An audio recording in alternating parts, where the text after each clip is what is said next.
Hi, church family. I want to read to you Hebrews 6:17 through 19. In the same way, God, desiring even more to show to the heirs of the promise, which is us, the unchangeableness of his purpose, interposed with an oath, which means confirmed with an oath. So in other words, God is desiring to show us that his promise is unchangeable.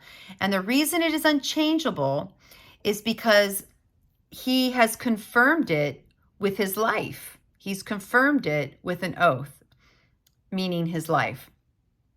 So let's read that verse again, knowing this. In the same way, God is desiring even more to show us, his heirs of the promise, the unchangeable or unchangeableness of his purpose, confirmed with an oath.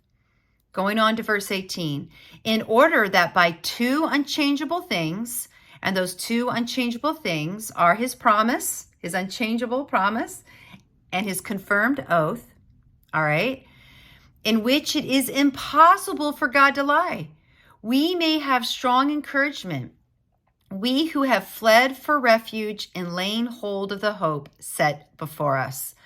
Wow.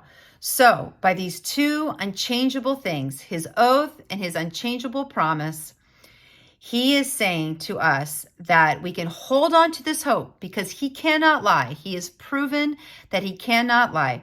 He has given his life to show that he does not lie, and his unchangeable character. He won't go against his character.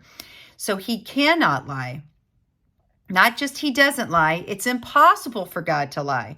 So we can know that we can have this hope, and that should be strong encouragement to us, that this hope is for sure. It's not just something that God is throwing out there and saying, hey, this may happen. No, it's not the kind of hope that we'll sometimes give our kids that they hope will do something, or they will hope that we will follow through with our promise, right? It's not the same kind. This hope has been proven over and over and sealed with his life.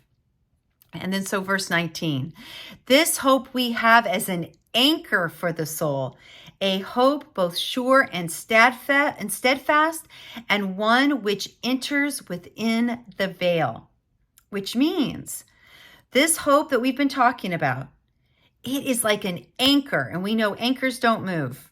So this hope isn't going to move.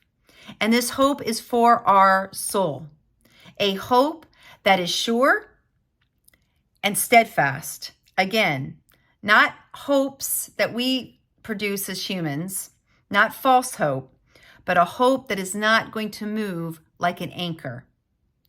And one which enters within the veil.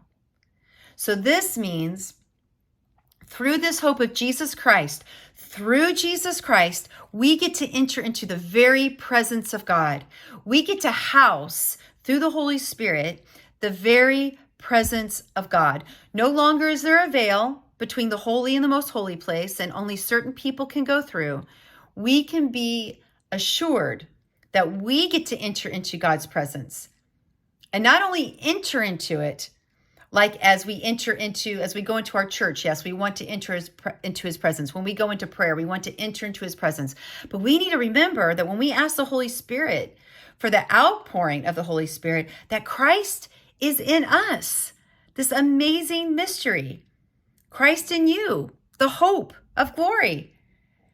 So my friends, whatever kind of day that you've had, and I've had a tough one today.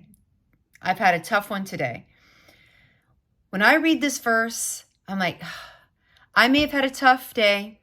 The winds of change may have moved me around. The waves of strife and stress may have tried to rock me. But my anchor is steadfast and sure. And my anchor is in Jesus Christ. He is my hope. It is unchangeable. He cannot lie. And he has given us this promise. So my friends, hold on to Jesus. Hold on to Jesus. He's going to get us through this storm. He's going to get us through this life on earth, and we will one day be with him for eternity. I long for that day. I long to enter into that hope or it's no longer a hope, it's a reality. May God bless you and may you be encouraged by this word.